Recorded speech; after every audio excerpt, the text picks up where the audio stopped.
Good evening, everyone. This is our group. Courtney, what can you announce the name of our group? It is Let's Read Philosophy. Oh, I was going to say it's the Brisbane, Texas Chainsaw Massacre. But yeah, Let's Read Philosophy. We're doing Plato, aren't we? Yeah. So we're doing Plato's Apology of Socrates. And I'll just briefly read a few lines from the introduction in the edition of Cooper, and maybe a few lines from the edition of Jowett, just from their introductions to start us off. From the Cooper edition, Plato's Apology of Socrates is a defense speech in a legal proceeding before a jury of 501 male Athenians for Socrates, who at the age of 70 has been indicted for breaking the law against impiety, for offending the Olympian gods. It has often been thought that the real basis for it lay in guilt by association with several of Socrates' known associates that had been prominent malfeasance in Athens' defeat in the Peloponnesian War only a few years earlier, and the oligarchic reign of terror that followed. But that can be disputed. That will come up later when we can talk more about that. However, much of these associations may have been in the minds of his accusers and his jurors too. Plato makes him respond sincerely to the charges as lodged. So he doesn't really cover that underlying implicit worry. Then he argues that he has piously followed their lead, particularly that of Apollo through his oracle at Delphi. Oh, sorry, what I've missed here.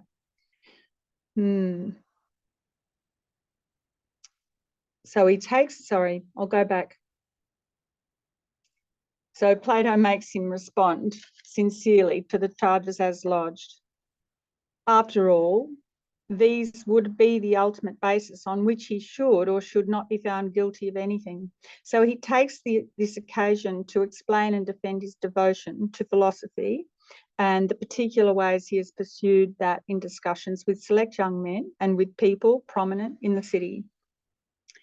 And these are also discussions like those that we see in Plato's other Socratic works. He argues that so far from offending the gods through his philosophizing or showing disbelief in them, he has piously followed their lead, particularly that of Apollo through his oracle at Delphi, in making himself as good a person as he can and encouraging, even goading others to do the same. So we have to understand, of course, that this is a composition of Plato's own. We have no way of knowing how closely, if at all, it conforms to Socrates' real speech. The trial occurred in 399 BC. And I just want to add here from Cooper that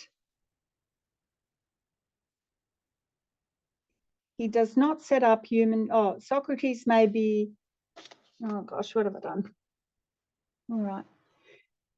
So anyway, Cooper ends with, did Socrates bring on his own condemnation, whether wittingly or not, by refusing to say the sorts of things and to comport himself in a sort of way that would have won his acquittal? Perhaps, true to his philosophical calling, he requires that the Athenians think honestly and dispassionately and decide the truth of the charges by reasoning from the facts as they actually were.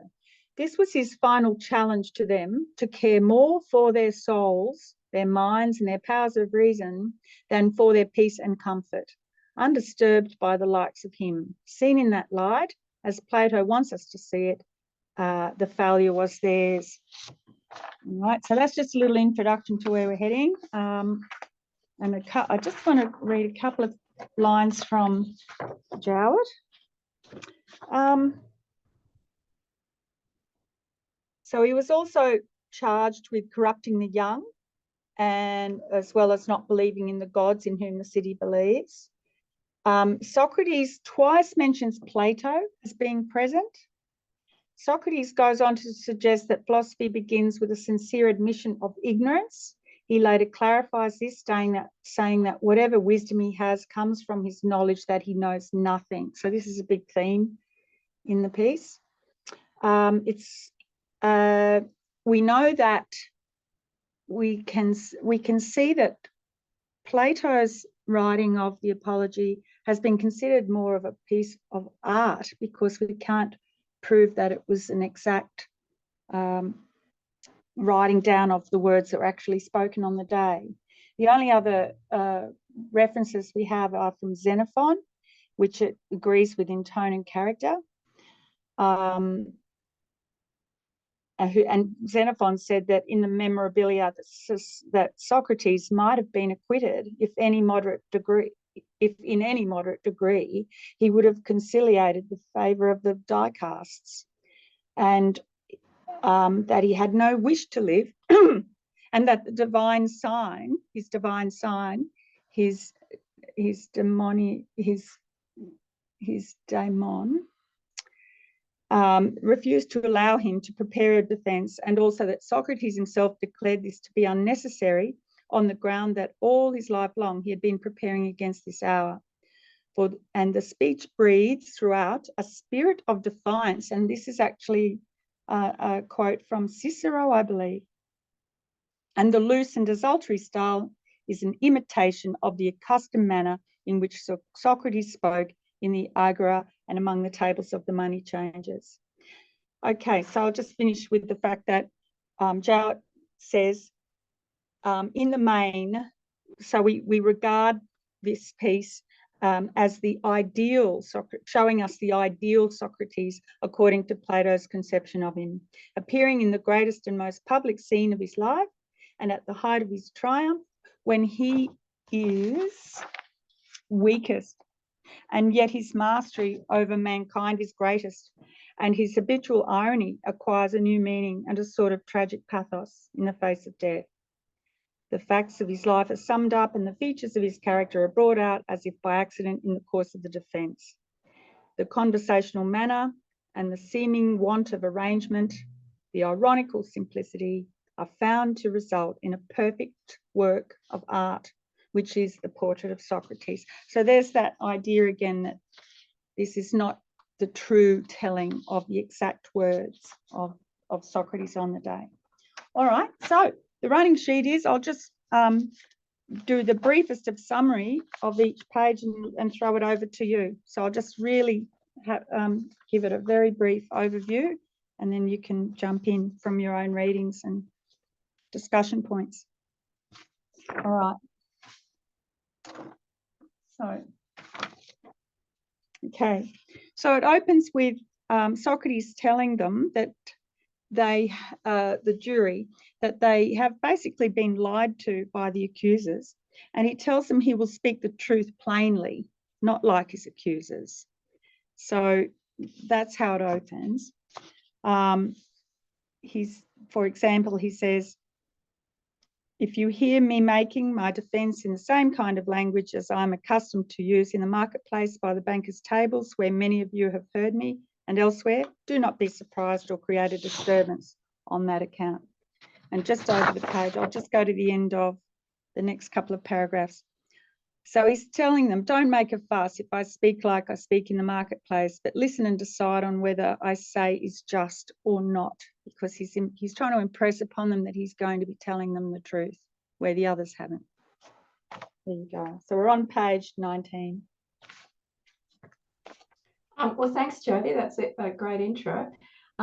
If you recall, in my Plato event recently, I said it was customary to have a look at the very first words in the Greek, because that's often very important in a Platonic piece. And here, I've just gone to the Greek here. I forgot to do it till now, but what surprised me a little bit in some of that commentary you read, Jodie, was people saying, "Oh, you know, it's unstructured, it's poorly, it's kind of, you know, without art." Well, I was like, I don't think so. Oh, no, with art. Yeah, that's right. So the very first words in the Greek are hotimen homes or andres athenaioi. So right off the bat, he's addressing the men of Athens straight away. He's going straight to them. Now, Plato could have given a bit of a summary of the accuser's speeches prior. He chose not to. He's left them right out of the picture. And so straight off, the focus is on the jurors, the people listening, humes, you. It's them, and of course it's us who are the focus right here.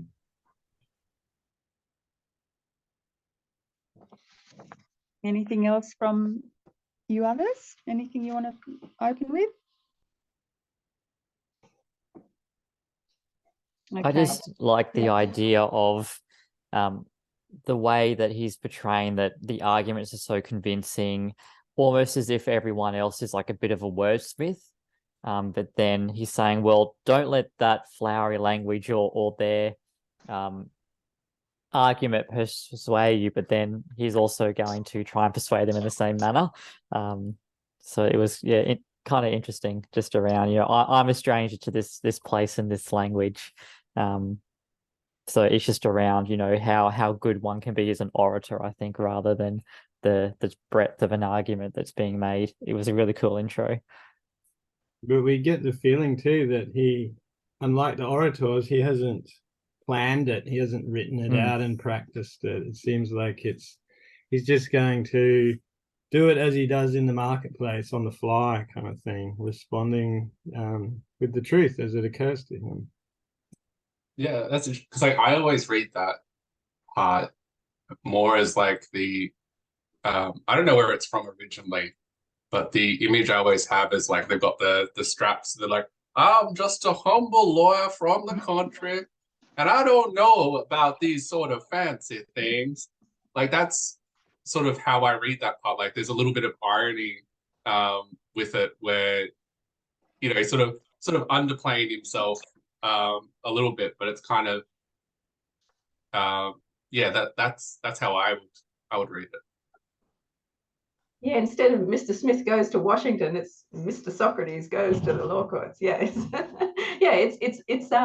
it's a rhetorical strategy, isn't it, to portray himself as the simple truth teller among all these practiced lawyers. Yeah. All right. We're halfway down 19.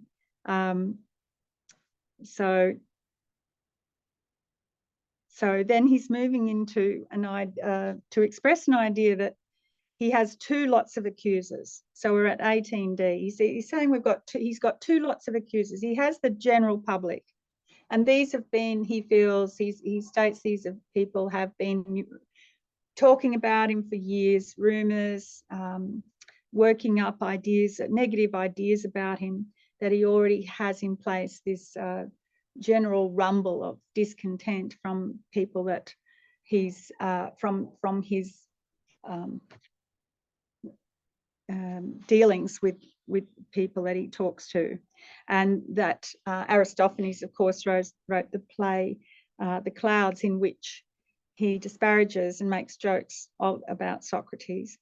And then he talks about the later ones, the ones that have come and now brought this case against him. So the first early ones, and then the current later ones, which are these three men, Meletus and the other two. Where are their names? A chain of, so he's discussing the fact that there's a chain of repeated accusations against which it is difficult to defend himself. And as he says at the bottom of 18, I must obey the law and make my defence. So he's stressing to us that he is a law. He's going to abide by the law at every chance. But he's up against it with the amount of hostility that he's had from the public and from these accusers. Over the page, they're talking here about the charge. He says, it goes something like this: Socrates is guilty of wrongdoing in that he busies himself studying things in the sky and below the earth. He makes the worse into the stronger argument, and he teaches these same things to others. And then he says, you have seen this yourself in the comedy of Aristophanes. And then he says, but gentlemen, I have no part in it, and on this point I call upon the majority of you as witnesses. I think it right that all those of you who have heard me conversing, and many of you have, should tell each other if any one of you has ever heard me discussing such subjects to any extent at all. So he's starting his defence at this point. Any comments? Yeah, what occurred to me was we should do Aristophanes Clouds. It's great fun. Maybe we'll do it towards the end of the year, like a Christmas thing. It's heaps of fun, and it's really funny. And what's interesting is that Socrates was such a well-known figure that Aristophanes could send him up in the clouds and everybody knew what he was talking about. Although we do, if you remember when we read the Symposium, that's a while ago now, but they seem to get on fine, actually, in that setting. They seem to be quite good friends in the Symposium. So I think it's probably pretty good humoured. And obviously Socrates, do we think he's actually offended by this portrayal in the comic theatre, or it's just water off a duck's back? What does everyone think? I highlighted this part, and I was just kind of curious and wondering if perhaps it's just an element of now Socrates is just part of pop culture, which has its own truth, and perhaps this one's just gotten away from him. So I wonder how many of the jurors there just have their own version of what Socrates is, irrespective of what type of defense is made.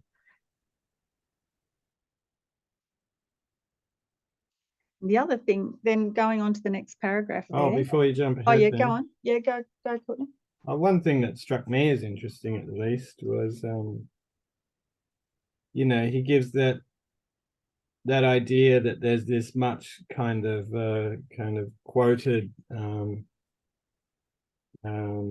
kind of, I don't know, what do you call it, crime that these certain kinds of philosophers do. In my version it says Socrates is an evildoer and a curious person who searches into things under earth and in heaven, and he makes the worse appear the better cause, and he teaches the aforesaid doctrines to others.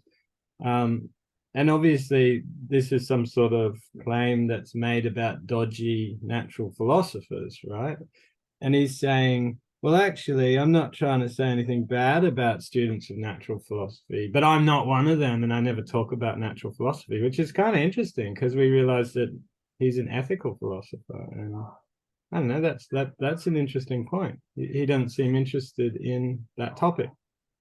And he's like, you guys all know that I don't talk about that stuff. Well, that comes up later, doesn't it, when he refers to the doctrines of Anaxagoras, which, as he says, you can buy for a very cheap price in the marketplace. This stuff is already out there. So yeah, you're right. He's distinguishing himself from the natural.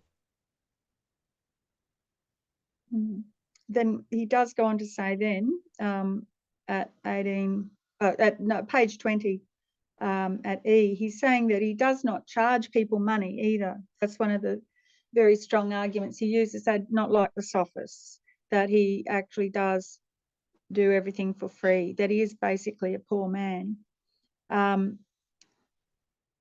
Then he names the sophists who do charge. He names them, and to whom, and these people are who the Athenians send their sons for tutoring. So, and then as he's describing these men, I don't think he's actually very antagonistic to them in this piece. He doesn't seem to be really antagonistic. He's just explaining what they do in the fact that they charge and he doesn't. There's no vehement opposition to them.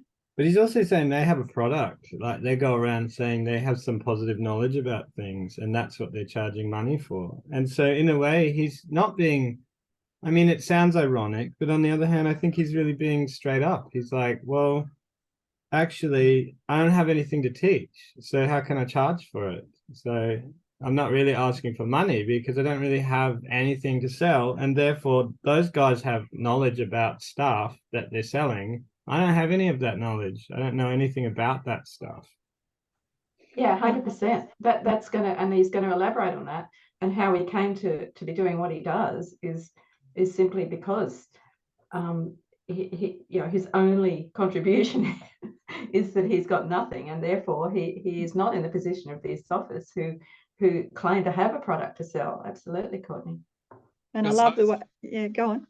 No, I was just going to ask, like, besides obviously like differentiating himself from the sophists, like, what's the significance of charging money? Like, why would he feel the need? Is it just purely not wanting to be associated as a sophist? Like, that's all it is, or was there like some cultural importance to that, or some like strong negativity with charging money for wisdom? Like, it does come up in more than one dialogue. Like, it was obviously a thing. So yeah. In which dialogue was it? Well, I think it came up in the Gorgias, didn't it? Because that Gorgias was charging large amounts of money to teach people's sons. It comes up a few times, and it's always Socrates, differentiating himself in that he is not professing to have a product to offer for sale. It's it forms part of his persona, I guess. It's not just a sort of a differentiation, but in a sense it's part of his persona of somebody simply offering conversation. That's all he does. He has conversations, and so nobody would imagine that that's something you could charge for. So yeah, I think it is I think by the time he's got to this point, it has become a bit of a touchstone, a real cultural point of difference between him and the people that he keeps getting associated with. So because in Aristophanes' play, people talk, oh, those sophists, oh, that's Socrates, right? He's one of those. Well, he's trying to say, no, I'm not one of those. I'm very much not one of those, and this is why. And I love the way he has a bit of a bit of a joke, a bit of a shot, at Evenus. He comes from Paros, and his fee is five minas, But yeah. But the thing too is, we've said it before, and I think it always stirs me up. I always think of this, is that obviously Socrates thinks still that he's got something, or he's doing something that is of real value to the individual and also to the city, right? So maybe, not that he thinks this, but he actually is doing something valuable, and therefore he would deserve to be paid. He doesn't think so. So this raises that whole specter that we often bring up about, well, what about coaches and psychologists and psychotherapists and those sort of types of people? And it is a really interesting question. And I asked a psychologist recently who is always banging on about helping poor people and the downtrodden and the most misfortunate. And I'm like, yeah, but how much do you charge? And it's like, well, we're $200 an hour. And it's like, well, how can you really make a difference in those people that you care most about kind of life? You'd have to do it for free. And this is kind of the point Socrates is sort of making in a sense, in one way, at least. I think it's a really uncomfortable fact that we live in a culture where there's a great interest in monetizing wisdom, and that's challenging for anybody who gets involved in the helping industry or counseling or coaching. And we should all think about that. Yeah, just on top of that, like, I think it's also too, like, it wouldn't just be like, okay, like, if you want to help the poor, you shouldn't charge. It's also that person would be judged for not charging. Like, there could also be, like, I think from a large part of the population, this view of that, is kind of an idiot. Like, he's not capitalizing on his skills or something like that, or he's not confident enough in his abilities to actually charge money for it. So yeah, I think there is, like, this is like there's a lot, as you were sort of saying there, Courtney, like there's a lot around charging money, and I think it would be a very odd position to not charge for those types of. And strangely, I've met a few psychic people in my time, so-called psychics, so they can't actually use the legitimate excuse of saying, well, I went to uni and I've got a big hex debt that I have to pay off, but they still do it too. And they have this great justification. And it seems like it must be in the psychic textbook because they all use it. They say, oh, there has to be an exchange of energies, and money is a form of energy. Yeah. Well, The only. the spirits aren't free.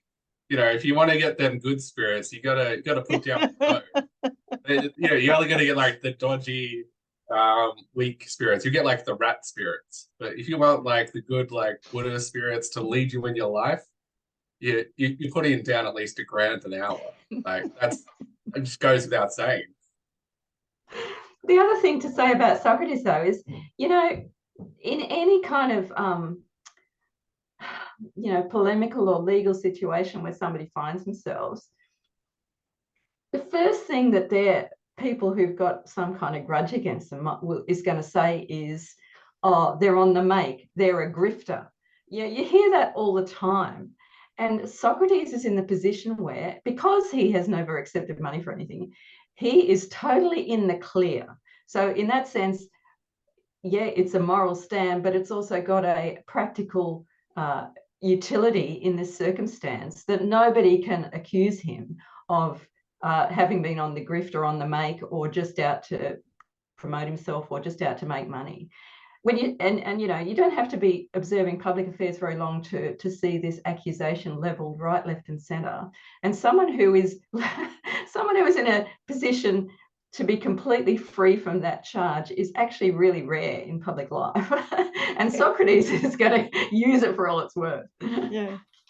Yeah, because he does. He then goes on to say, one of you might perhaps interrupt me and say, but Socrates, what's your occupation? From where have these slanders come? And he goes on to explain himself, because he says, well, look, I'll tell you, I'll show you. He says, perhaps some of you will think I'm jesting, but I'm sure that all of you shall say is true, that what has caused my reputation is none other than a certain kind of wisdom. What kind of wisdom? Human wisdom, perhaps. It may be that I really possess this, while those whom I mentioned just now are wise with a wisdom more than human. So again, he's just trying to place himself in what he's offering. I shall call. So then that's where we come into this story. Then he tells about his friend Sheriphon, and why he actually did start the work he did by going around speaking to people. He says his friend Sheriphon went to the oracle at Delphi, who said, no one is wiser than Socrates. This is on page 21. I shall call upon the god at Delphi as witness to the existence and nature of my wisdom, if it be such. Sheriphon, he was my friend from youth. And he goes on to tell, he went to Delphi at one time and ventured to ask the oracle, as I say, gentlemen, do not create a disturbance. And he does that quite a lot, doesn't he? He's telling them all the time. I suppose he's got no microphone. He's got to try and tell them to keep it down so that he can be heard. He asked if any man was wiser than I, and the Pythian replied that no one was wiser. Sheriphon is dead, but his brother will testify to you about this. So he says then, when I heard this reply, I asked myself, whatever does the god mean? What is his riddle? I'm very conscious that I'm not wise at all. What then does he mean by saying that I'm the wisest? So for a long time, I was at a loss to his meaning, and I was very reluctantly turned to some other such investigations as this. I went to one of those reputed wise, thinking that there, if anywhere, I could refute the oracle and say to it, this man is wiser than I, but you said I was. Then when I examined this man, there was no need for me to tell you his name. He was one of our public men. My experience was something like this. And he goes through a whole list of people that he's been to see. First of all, these public men of I would imagine, the government of the day. But then he talks to the poets, and he talks to the tradesmen, and he talks to everyone he can find. So he questions others to see if they were wise, and he found that they were not. And so by doing this, he rubbed people the wrong way. They disliked him for it. They didn't want to be proved unwise. And the more he did it, the more he became unpopular.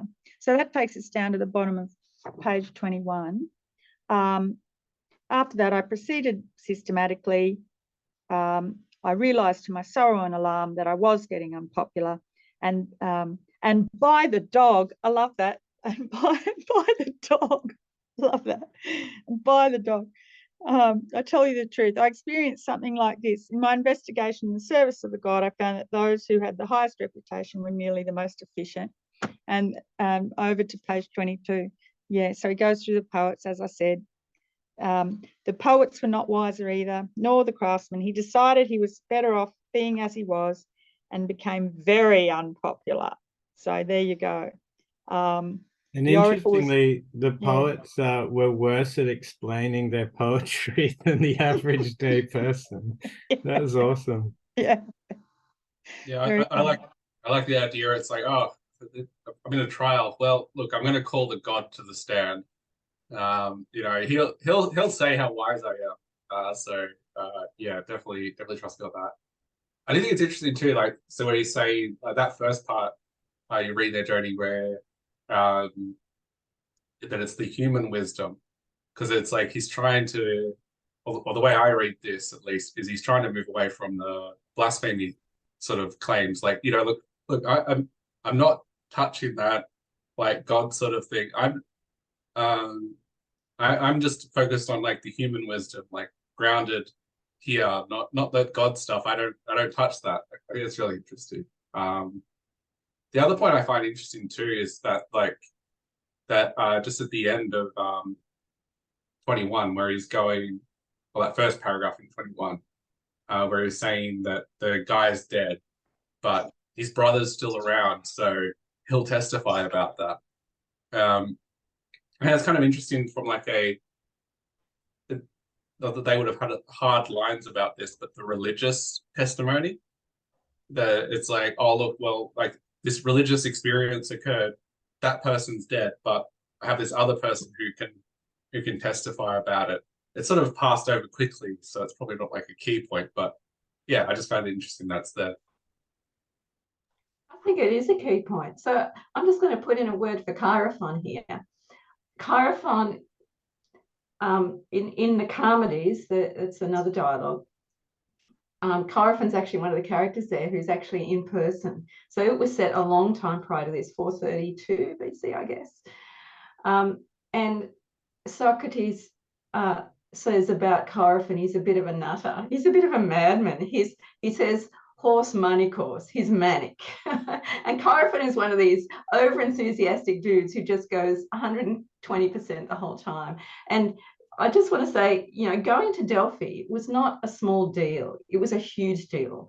To go to Delphi, you had to pay up to get the oracle to consider your question. And so Chaerephon was such a good friend of Socrates. He went to Delphi to just ask, was there anyone wiser than Socrates? Which is kind of a bit mad when you think about it. And that's who Chaerephon was. You know, he just loved Socrates so much and he thought he was so good.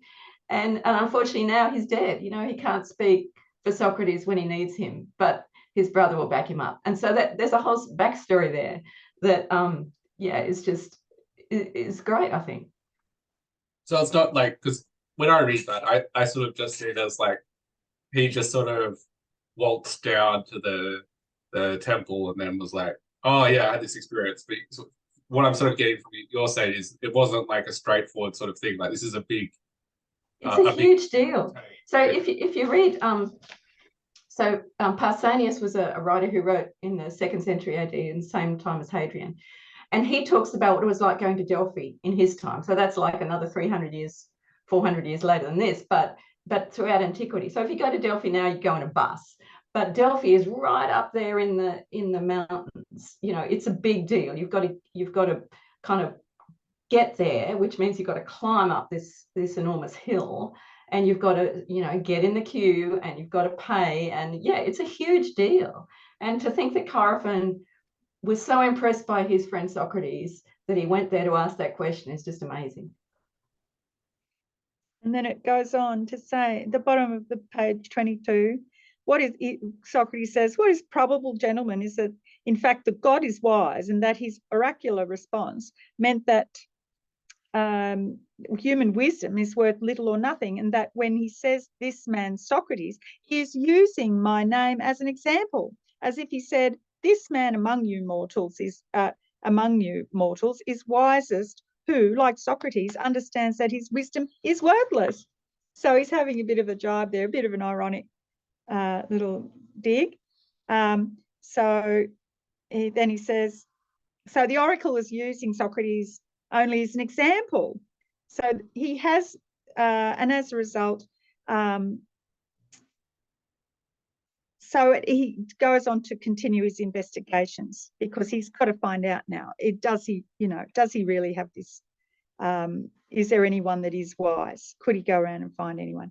Then if I do not think he is, I come to the assistance of the god and show him that he is not wise. Because of this occupation, I do not have the leisure to engage in public affairs to any extent, nor indeed to look after my own. But I live in great poverty because of my service to the god. So he's living in service to the god, which is evidence, isn't it, that he's not atheist. He's living in service to the god. But he's a pretty shit dad. And a shit husband.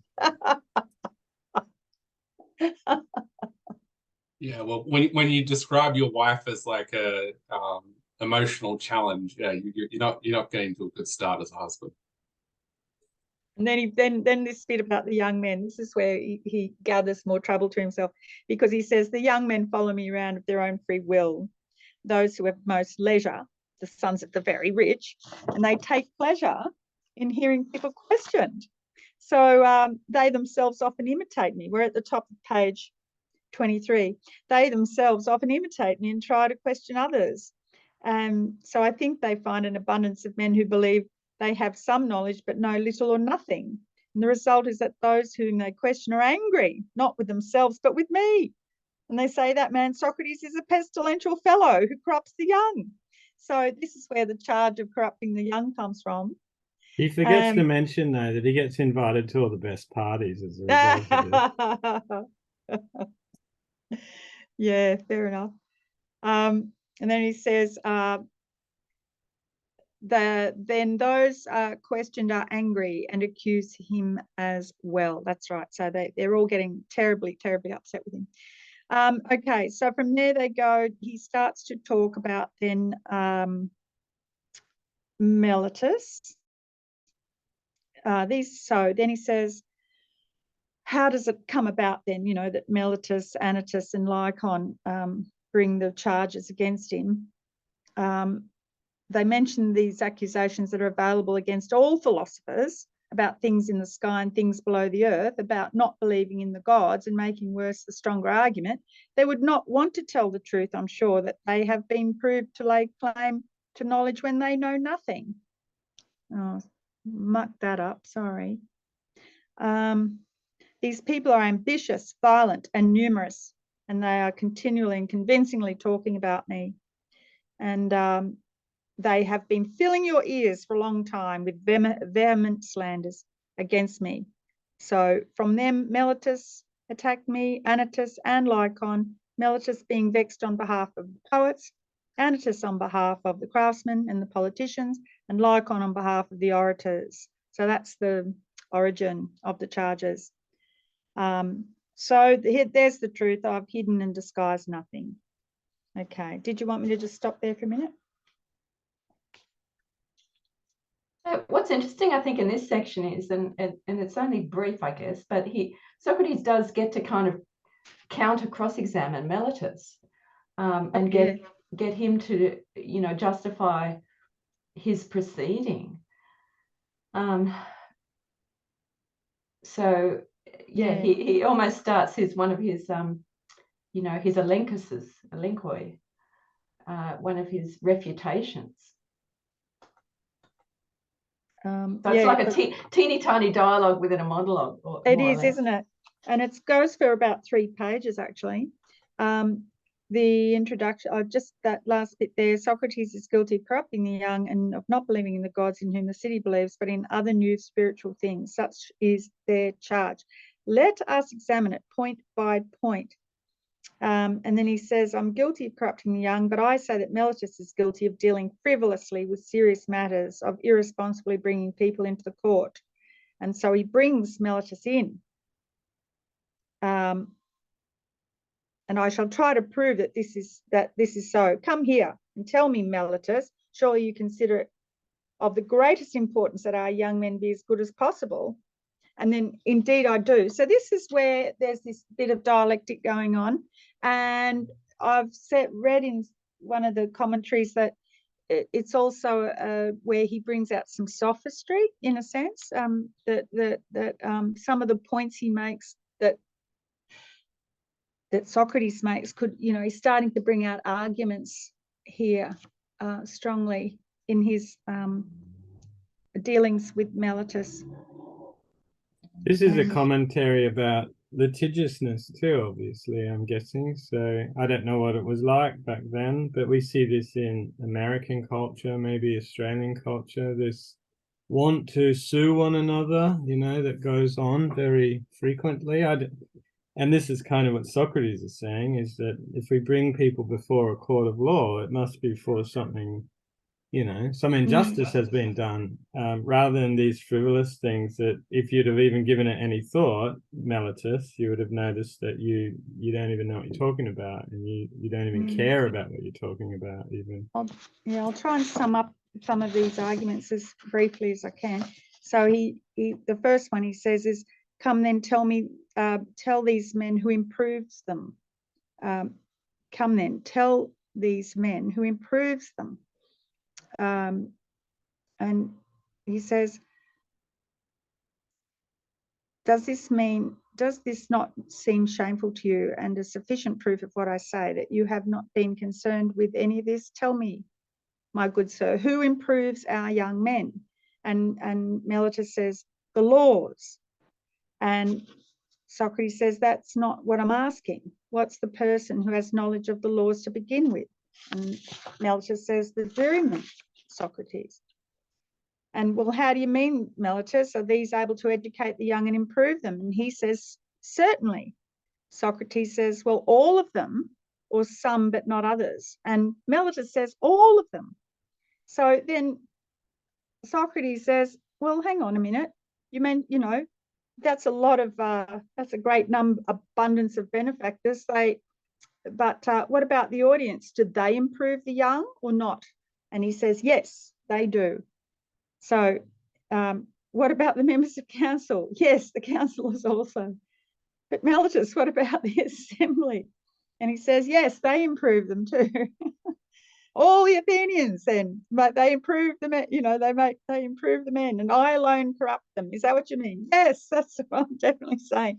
So he's really, which is just ridiculous.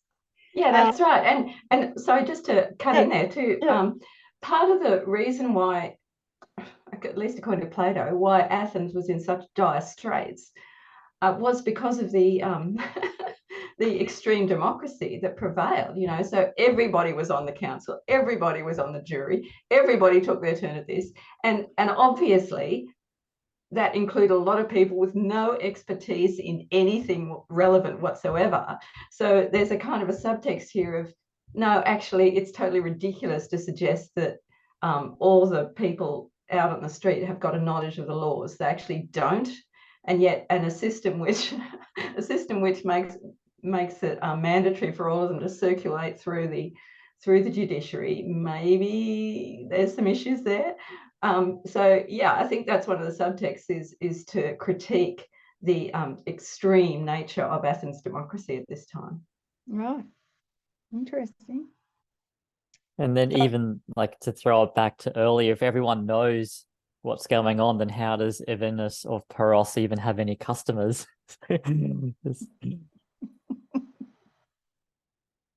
Yeah. So halfway down 24, he says, so you've made it sufficiently obvious, Mellitus, that you have never had any concern for our youth, because you show your indifference clearly, that you have given no thought to the subjects about which you bring to the trial. And by Zeus, Mellitus, tell us also whether it is better for a man to live among good or wicked fellow citizens. Answer, my good man, for I'm not asking a difficult question. Do not the wicked do some harm to those who are ever closest to them, whereas good people benefit them? And he says, certainly. And Socrates says, and does that man exist who would rather be harmed than benefited by his associates? Answer, my good sir. And of course, is there a man who wants to be harmed? And Meletus says, of course not. So Socrates answers, come now, do you accuse me here of corrupting the young and making them worse deliberately or unwillingly? And he says, Meletus says, deliberately. So then Socrates says, what follows? Are you so much wiser at your age than I am at mine that you understand that wicked people always do some harm to their closest neighbours, while good people do them good? But I have reached such a pitch of ignorance that I do not realise this, namely, that if I make one of my associates wicked, I run the risk of being harmed by him, so that I do such a great evil deliberately. As you say, I do not believe you, Meletus, and I do not think anyone else will either. Anyone else will. Either I do not corrupt the young, or if I do, it is unwillingly. And if you are lying, and you are lying in either case.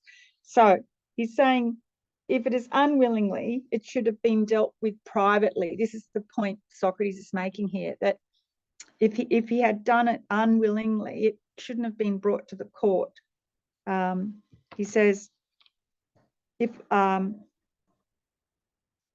the law does not require you to bring people to court to instruct them and exhort them, for clearly, if I learn better, I shall cease to do what I am doing unwillingly. You, however, have avoided my company and were unwilling to instruct me, but you bring me here, where the law requires one to bring those who are in need of punishment and instruction. So that's the second main argument he uses, that he could have been dealt with outside of the court. Then it goes on to talk about the argument he uses to teach the young not to believe in the gods. This is the next one. So, and so men of Athens, what I said is clearly true. Meletus has never been at all concerned with these matters. Nonetheless, Meletus, how you say that I corrupt the young, or is it obvious from your deposition that it is by teaching them not to believe in the gods in whom the city believes, but in other new spiritual things? Is this not what you say I teach and so corrupt them? And Meletus says, this is most certainly what I do say. And Socrates says, then by those very gods about who we are talking, Meletus, make this clearer to me and to these men. I cannot be sure whether you mean that I teach the belief that there are some gods, and therefore I myself believe that there are gods and am not altogether an atheist, nor am I guilty of that. Not, however, the gods in whom the city believes, but others, and that this is the charge against me, that they are others. Or whether you mean that I do not believe in gods at all, and that this is what I teach to the others. This is what I mean, that you do not believe in gods at all, says Meletus. So he's accusing him of being an atheist. Do you want me to just stop there, or do you want me to just finish that next bit? Well, maybe just stop there for a moment. Yeah. What's interesting is that there's a lot of interesting going on here. You know, partly that Socrates has turned the tables completely back on Meletus, and Meletus is now the person being cross-examined.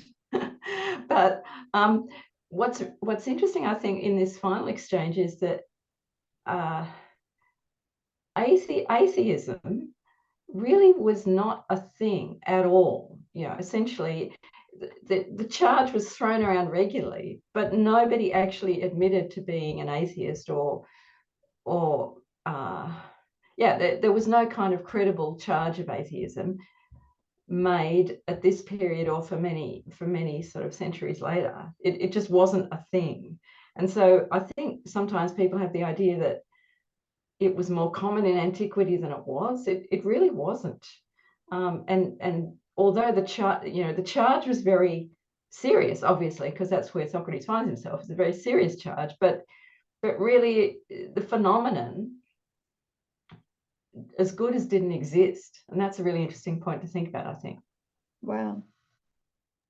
I wonder when it really did start to come about, because I know a lot of defenders of Epicurus try to make out that he's a atheist, but certain writings don't suggest that at all. It suggests that he's quite pious. He thinks that the gods are remote and we should be like them, kind of remote and indifferent.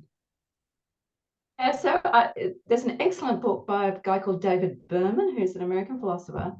I can't remember the name of it, but it's a kind of a history of atheism, really. And he says, this is extraordinary, but he says the first actually openly atheist text in the Western tradition was by the Baron d'Holbach in 1770, The System of Nature. 1770 was the first openly atheist text. So yeah, that's a long time in the future from Socrates. So it's interesting then that word atheist is actually used in the translation. Is that what you mean? That it's this translation in Cooper, edition of Cooper, has got the word atheist in it. Let me just check the Greek. So I'll be a minute. I'll get back to you on whether it's it's on 25C. Oh, sorry. Whoops. 26C.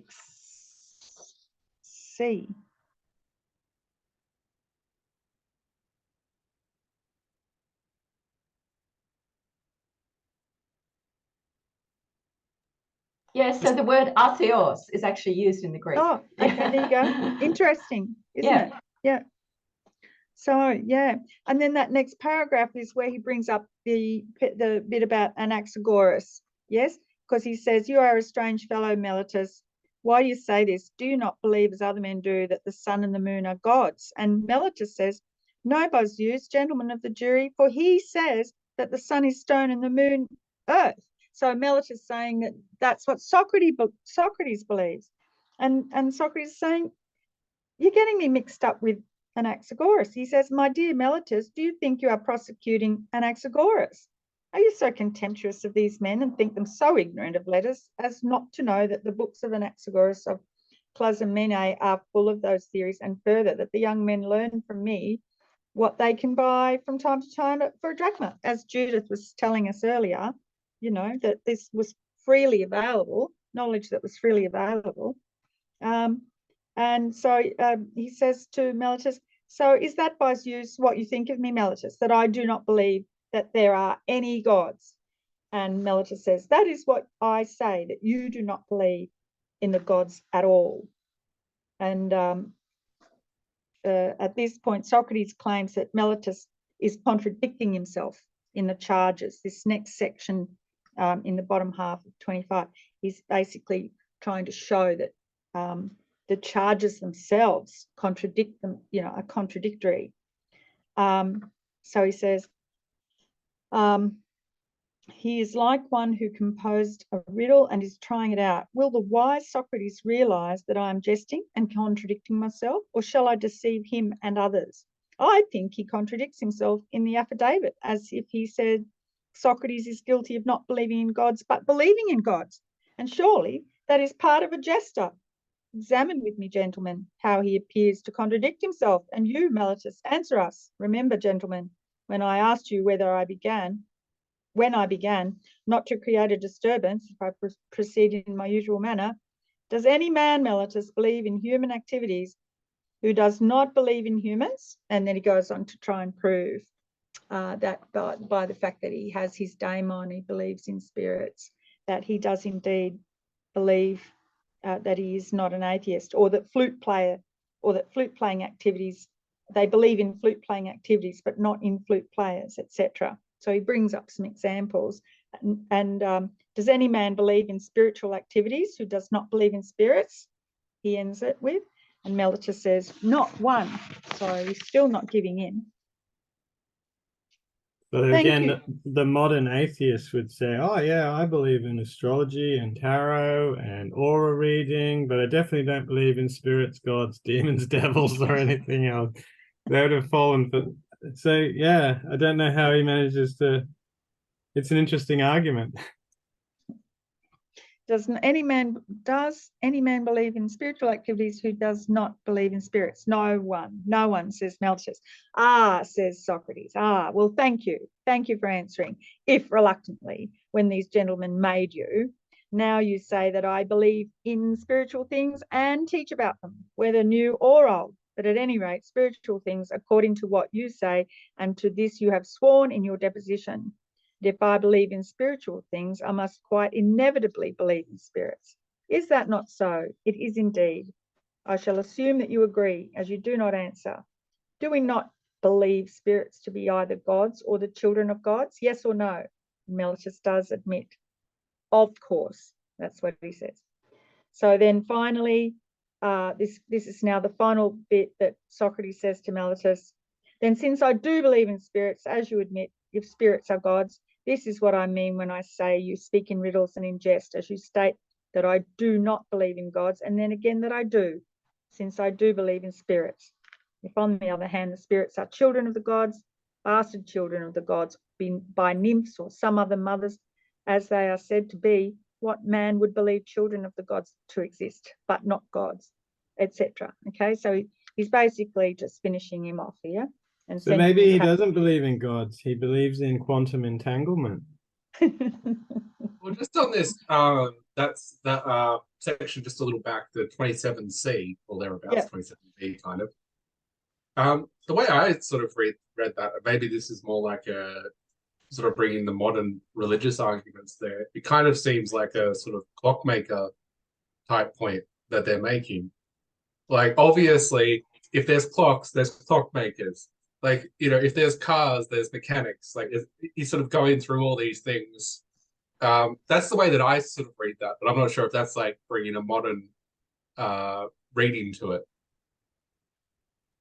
Well, Yeah, I think it's well, so just to your point, Shannon, with leaving aside the clockmaker thing for a minute, I think part of the point is the whole culture was built around accepting divine entities, you know, gods everywhere, you know, oracles down the street, oracles in the marketplace.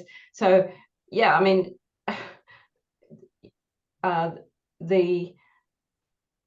the manifestations in one way or another of the gods were all around all the time. I wouldn't go so far as to say it's a watchmaker argument, because it's not specifically around creationism. Creation, yeah. Yeah, I'll just check the Greek, because in 27C, it's translated here as spiritual activity. So give me a moment to check the Greek. Well, yeah, we'll see if they say in the Greek, if they say it's a watchman making a watch. No,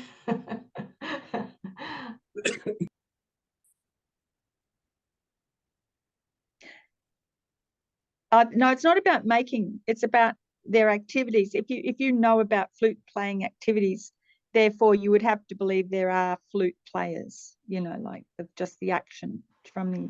Yeah, but that's what I see similar as like it's just like similar to the watchman maker argument, where it's kind of like, oh well, if there's this, then obviously there has to be that.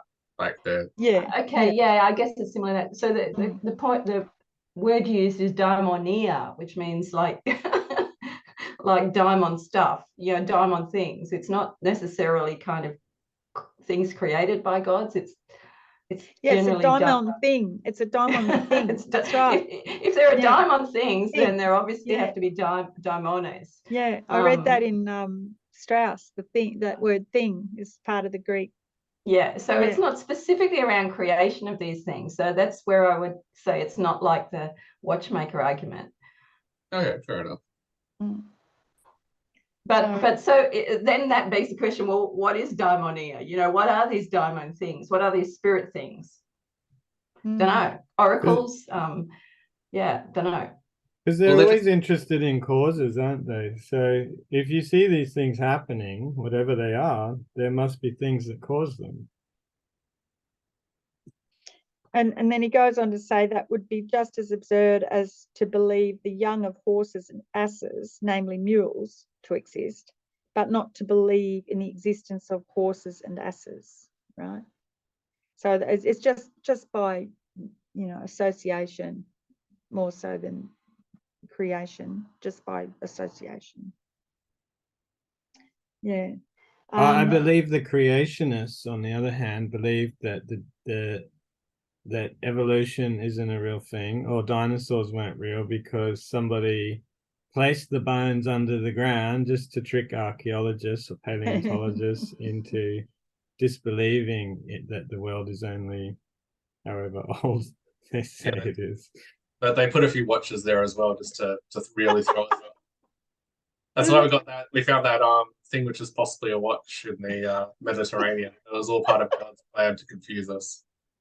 You mean the Antikythera mechanism? Yeah.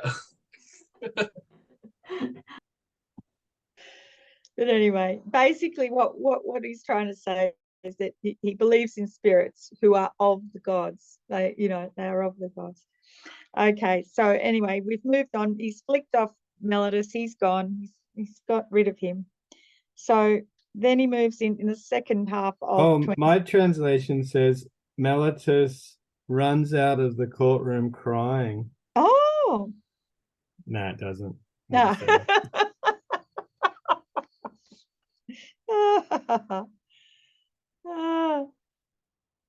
Okay, so then, all right. So then Socrates is going to return to his monologue now. And the next part of his argument is going to be around the fact that a man should only look to his actions as right or wrong, rather than to be worried about the risk of death. So he's going to raise the bar here a bit and start talking about in the face of death, people he would rather act with honor and do what's right, rather than be worried about the risk of death. So he says, are you not ashamed, Socrates, to have followed the kind of occupation that has led to your being now in danger of death? And I should be right to reply to him, you are wrong, sir, if you think that a man who is any good at all should take into account the risk of life or death. He should look to this only in his actions, whether what he does is right or wrong, whether he is acting like a good or bad man. And then he goes on to talk about the son of Thetis and uses the example of that story. Judith, you might want to that bit before there, though, where he paraphrase that one. Where he talks about what did you say? He's chosen a kind of life which might bring about his untimely end. That thing. That's used in the Gorgias too, if I recall, where they say something like, you're kind of silly because you've made yourself defenseless in the city. And his response is the same, but in a slightly more poetic way. In the Gorgias, I remember, because he brings out the gods, he says, the best defense is never to wrong man or the gods. So again, it's so similar. It's the same thing, but it involves an awareness of how to live well according not only to one's civic duties, but to one's place in the cosmos as a pious being. Yeah. Just in this section too, what's astonishing to me, and this passage has been quite a puzzle for me for some time. Socrates is appealing to the example of Achilles. Now, Achilles is not a moral exemplar on any level. Achilles is a man who, his anger, his anger and his lack of self-control is what drives the plot of the Iliad. So Achilles is not a role model, or not a virtuous role model, you would have thought, except here Socrates appeals to his example as someone unafraid of death. It's extraordinary. So, but it I suppose underlines the extent to which the Homeric models, which we often kind of forget about, but they're always there in the background of Plato. They're always, just over the shoulder. And for Socrates to appeal to the example of Achilles is extraordinary, but he does then sort of fill that out a bit by appealing to his own military record as a war hero, which is exactly what he was. at Delium, at this what is it? Yeah, Potidaea, Amphipolis, and Delium. You know, those dread names that were in the roll call of the disaster of Athens over the previous 30 years. He was there, and he was a hero. So that's that justifies to an extent his appeal to Achilles there. Yes, indeed. That's really interesting too, because you know, I'm often thinking about how Epictetus was such a mad fan of Socrates, but he quite explicitly makes Achilles look like a bad example, like you're talking about throughout the discourses. He says, yeah, he compares Achilles and Medea and all those kind of characters as, you know, tragedies. They're the kind of thing that precipitates, you know, a tragedy, lots of bad shit happening because of people's false beliefs and the passions that their beliefs arouse. But you're right. I think it's really interesting that Socrates uses the Achilles example. Yeah, really interesting. And then as he does, as Judith says, goes on to talk about his own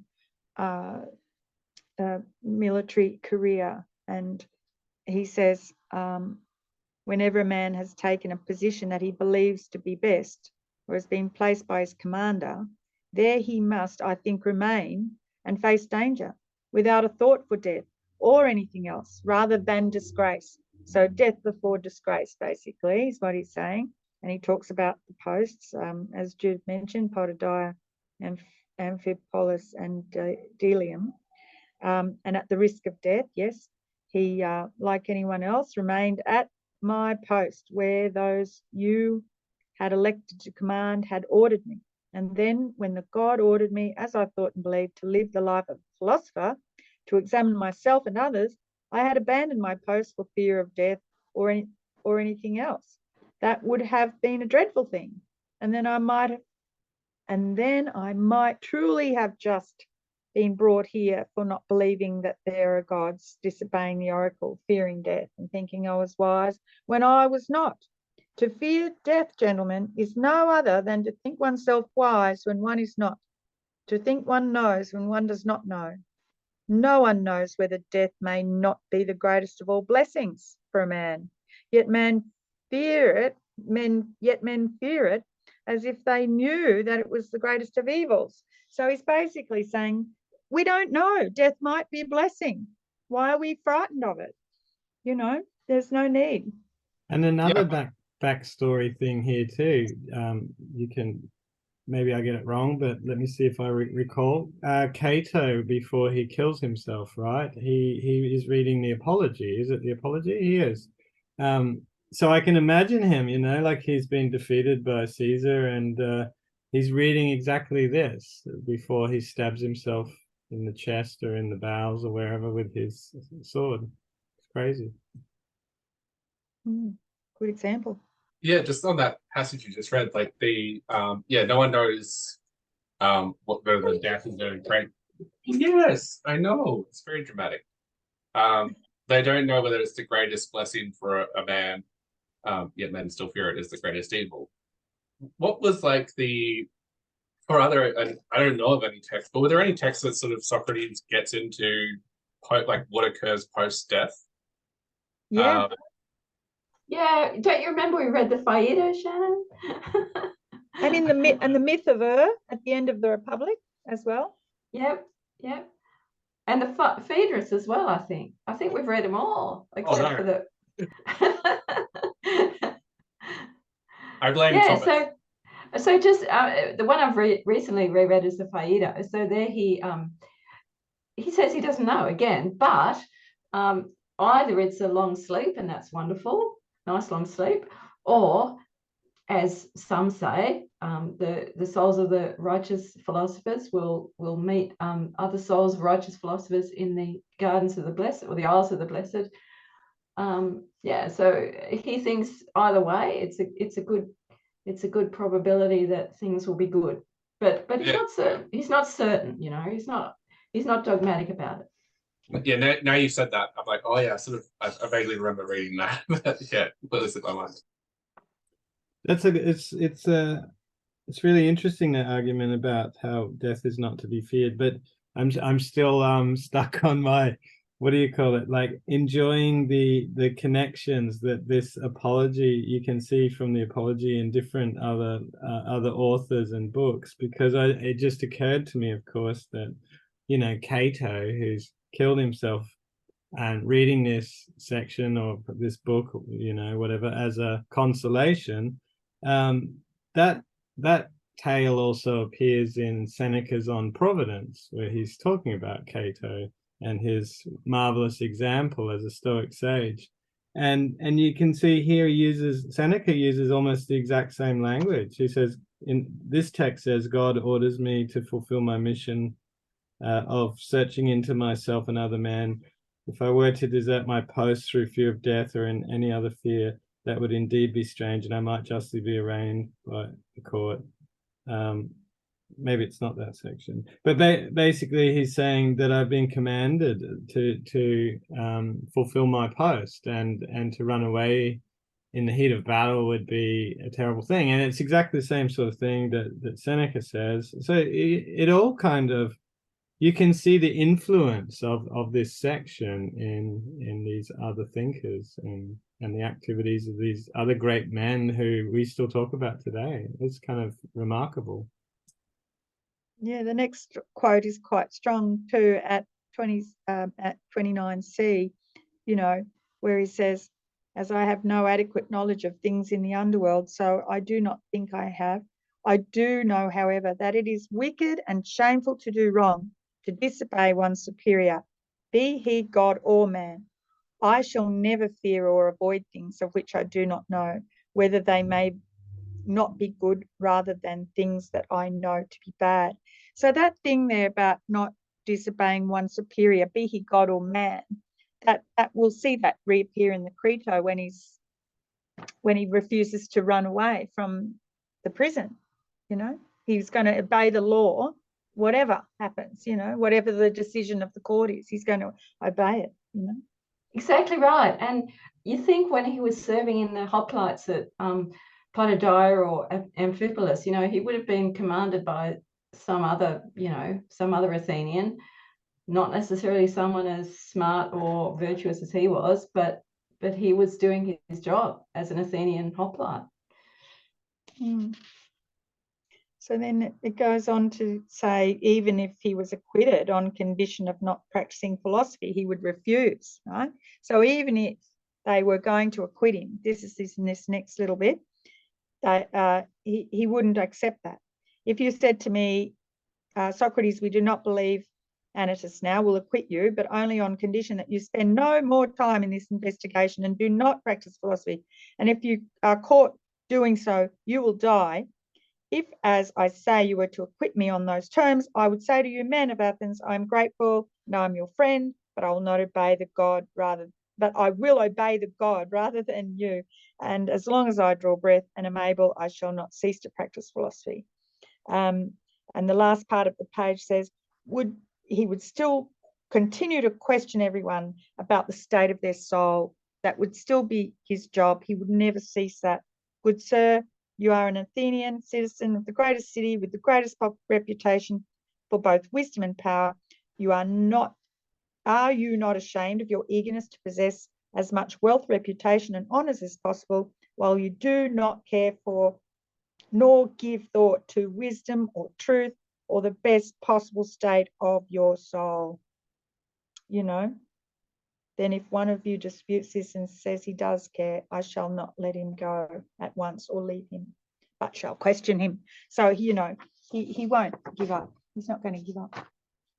So we better keep moving. God, I just want to give us some time at the end to talk generally. I'll try and get through this. With every page, it's packed full, isn't it? Page 28. Was there anything you wanted to talk about there before we go to page 28, or are you happy?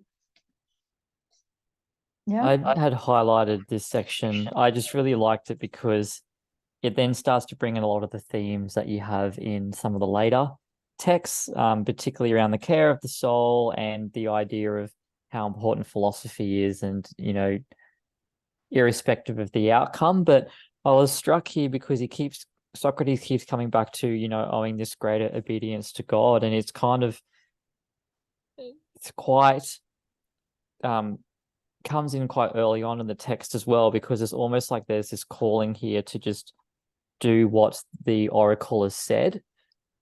So he kind of mentions a few times that I have to go and, find out what this oracle has asked of me, and that's led to him talking to everyone to find that person that's wiser. It's just a continuing theme I've just kind of picked up. Yeah, it's strong. It is strong on page 28, no doubt, because at the top of page 28, he exhorts all men to take care of their soul. And that whole section there, that whole paragraph is talking about that very thing. And then as you go down to the middle of the page, he then starts to bring in the idea that if you kill me, you will not harm me more than yourselves, right? So that they will harm themselves more by killing him. Whether you believe Anytus or not, whether you will quit me or not, do so on the understanding that this is my course of action, even if I am to face death many times. And be sure that if you kill me, the sort of man I say I am, you will not harm me more than yourselves. Neither Meletus nor Anytus can harm me in any way. He could not harm me, for I do not think it is permitted that a better man be harmed by worse. Certainly he might kill me, or perhaps banish or disenfranchise me, which he and maybe others think to be great harm, but I do not think so. So that's great. And then down the bottom of that page is where he discusses that he's a gadfly. He's been brought in by the god to I love this bit. I was attached to this city by the god, though it seems a ridiculous thing to say, as upon a great and noble horse, which was somewhat sluggish because of its size and needed to be stirred up by a kind of gadfly. It is to fulfill some such function that I believe the god has placed me in the city. So, he's a gift. He is a gift. It's a gift. That's right. There's a certain irony there, because in the origin story of Athens, Athena's gift was the olive tree, and Poseidon's gift was the horse. And now the city chose the olive tree so that their goddess was Athena. But here Socrates is saying Athens is like a big lazy horse. And he's been sent as the annoying fly. If you've ever seen a big fat march fly annoying a dog or a horse, you know exactly what it's like. They turn around, oh, he's there again. You turn around the other, oh, he's there again. It's really annoying. So it's such a great image. And so the other, and it's often contrasted with another image he gives of himself in the dialogue Theaetetus, which is of a midwife. So he's in the Theaetetus, he's a midwife helping other people to give birth to their ideas. So these are the two images he puts forward of himself: a midwife or a gadfly. That's great. So we'll keep going over on to, unless you want to say anything about that. Anyone? We'll go on to page 29. Now, page 29, he's revisiting some of the things that he's already talked about. He's wanting to convince them to care for virtue. He reminds them that he has neglected his own affairs and that he wasn't charging any fees. By saying, I, on the other hand, have the convincing witness that I speak the truth, my poverty, right? So that he's using that idea of his poverty to back up the idea that he's speaking truth. Then down halfway, his divine sign stopped him from being involved in public affairs, and therefore has helped him to survive thus far, because of the fact that he wasn't in public life. He remained safer and out of harm's way. A man who really fights for justice must lead a private, not a public life, if he is to survive for even a short time. that's halfway down the page at 32. Is there anything on there you want to bring up? Well, just what's interesting in the sort of the following paragraph is he reminds the people how he stuck up for truth even when he was in, he took his part in the democratic process whereby people served on the juries and on the committees. When it came up about the admirals who were going to be essentially scapegoated for a naval disaster. And sorry, just sidebar.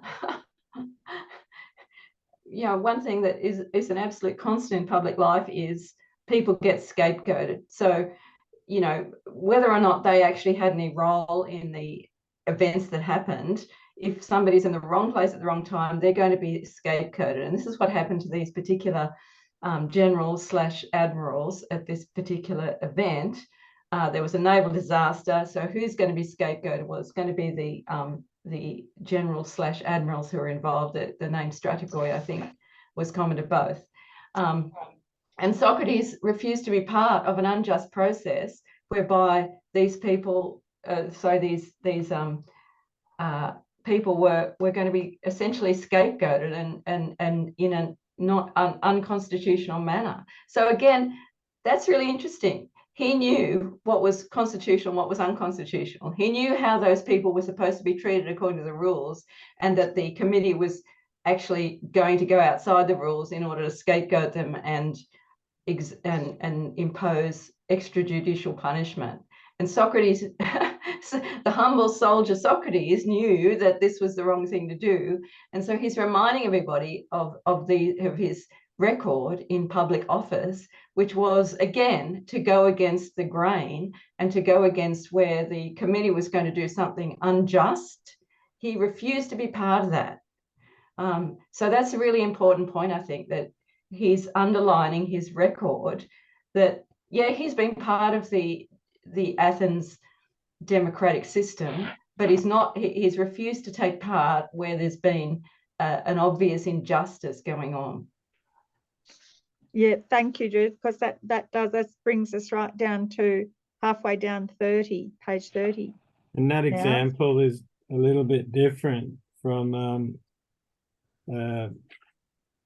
what's his name? Morrison's recent kind of display with the whole robo-debt thing. Oh. Yeah. Yeah, but to be, I mean, again, when you're looking for these things, you kind of realize it. So, I mean, if you want to bring up recent examples, the governor of the Reserve Bank, Philip Lowe, okay, he may have done the wrong thing, but obviously he's been a political scapegoat for whatever failures have also happened. You can see these processes happening in public office all the time. These are just the things that happen. Politicians and people in public life, when something goes wrong, the search for a scapegoat starts straight away, and a scapegoat will be found. Yeah, you don't want to be one of those people. You want to be like Socrates and just stick to having a private life. So yes, so then it goes on. I have never been anyone's teacher, but anyone can listen when I'm talking, is basically what he's saying in the middle of the page there. So I'm equally ready to question the rich and the poor if anyone is willing to answer my questions and listen to what I say. So he's just reflecting again on his practice. Further down, he's basically saying, I have been called by the gods to do this work. So again, that proof of the fact he must believe in the gods because he's doing their bidding. Why then do some people enjoy spending considerable time in my company? They enjoy hearing those being questioned who think they are wise but are not. To do this has, as you say, been enjoined upon me by the God by means of oracles and dreams, and in every other way that a divine manifestation has ever ordered a man to do anything. So yes. Now down the bottom of the page, it's he's basically saying, surely anyone who feels they were corrupted would come forward to accuse him, but there is nobody, and he names all these people in the court. including the fathers of these young people as well and their families. So he lists off a great many names and basically saying that surely if any one of these had felt that their sons were corrupted or their sons were corrupted, they would have surely come forward in the court, and they haven't. So yeah, so he's got names and names and names there. Many are familiar from other dialogues and things. I'll keep going so we can get through it. So I'm up to the top of page 31. So, and he says Mellitus could call no witnesses. You know, so therefore he has got many supporters. These people are on his side. There's a lot of people on his side. So Mellitus couldn't bring anyone to speak against him.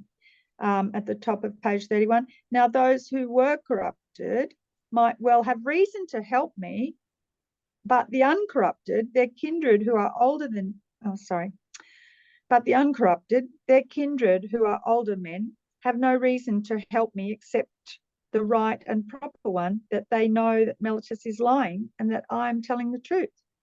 Now, those who were corrupted might well have reason to help me. Sorry if I wasn't clear there, but I think you get the point. Perhaps one of you might be angry as he recalls that when he himself stood trial on a less dangerous charge, he begged and implored the juryman with many tears that he brought his children and many of his friends and family into court to arouse as much pity as he could. But that I do none of these things, even though I may seem to be running the ultimate risk. So there's a whole section now where he is saying, I didn't bring all my family in and beg for mercy like other people do.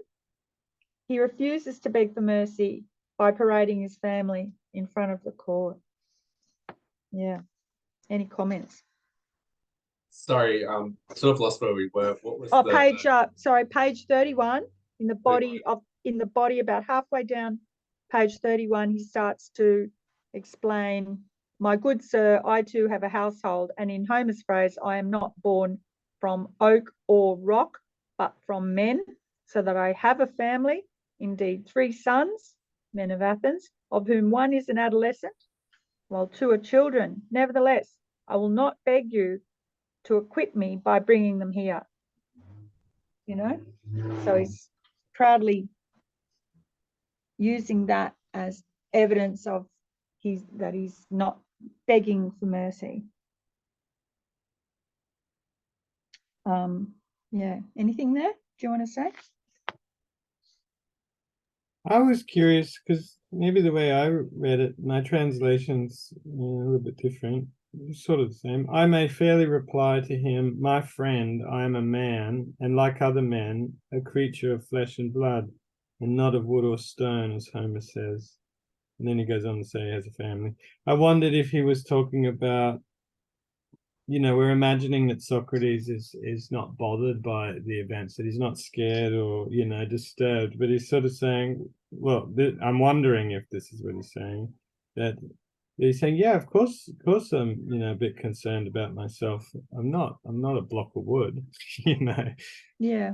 Which is interesting because, you know, as the Stoic tradition develops, sometimes the modern people kind of think they're emotionless. But if Socrates is really a good role model, he's saying I might appear to not be putting my concern for my well-being ahead of my decisions, but of course doing the right thing is more important, and so I have to contain myself. I mean, that's how I read that. Do you guys think that's fair? Yeah.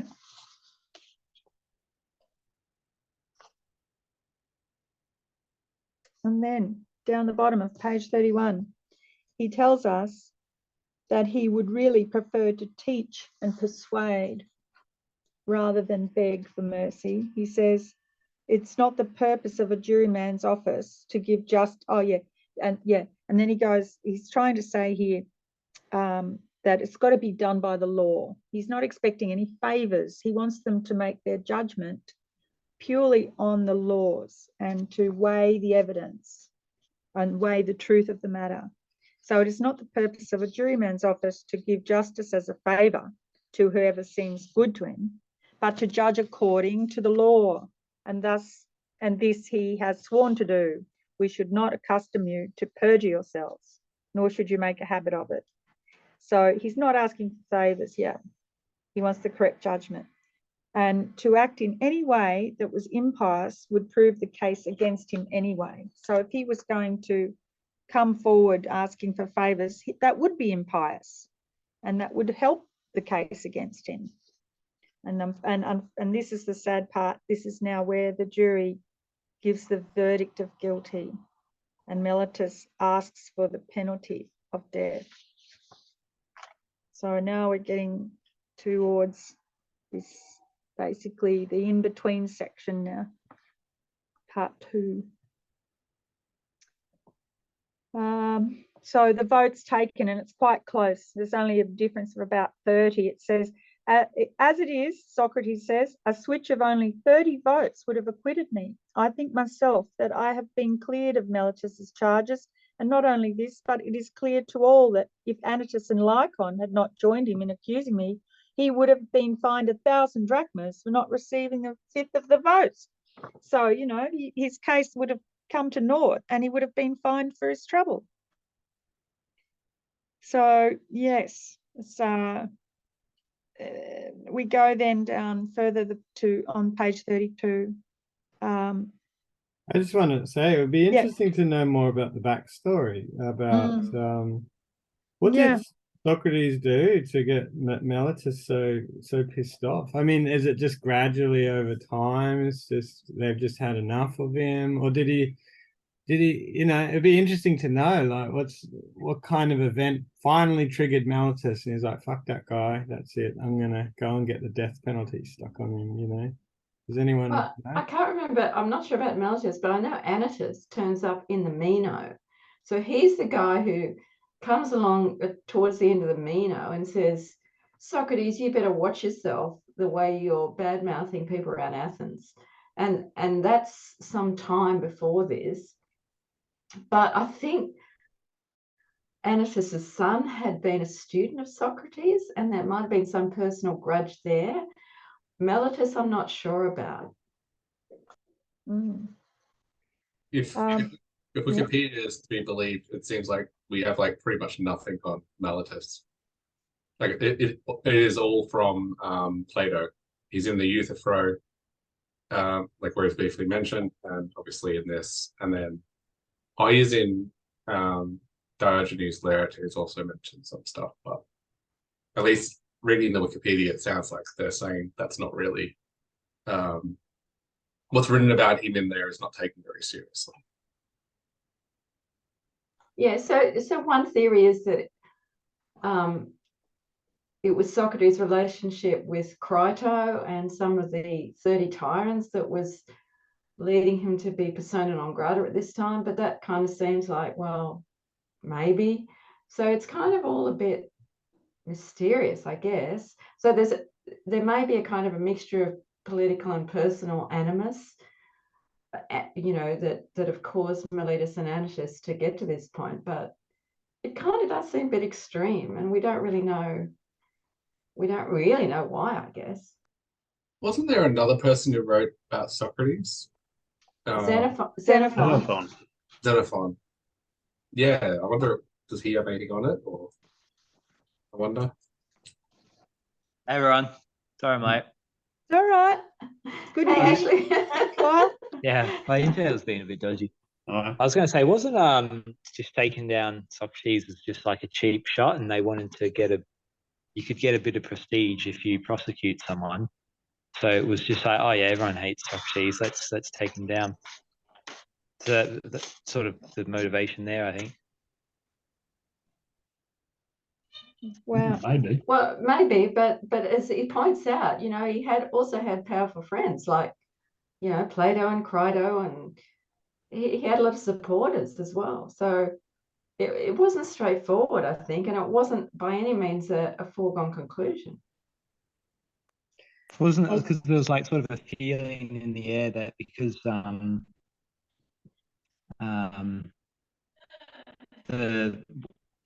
all the 30 tyrants, the Carmenides and and the other one, they were with him. There was a lot of kind of spirit of Athens. There's a lot of kind of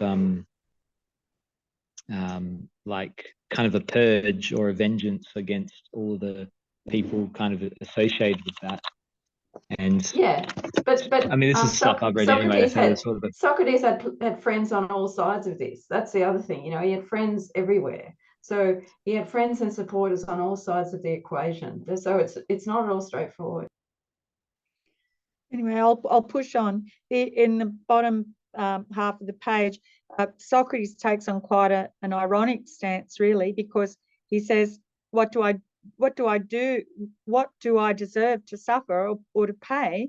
Because I've deliberately not led a quiet life, but have neglected I have neglected what occupies most people: wealth, household affairs, the position of general or public orator or other officers, the political clubs and factions that exist in the city.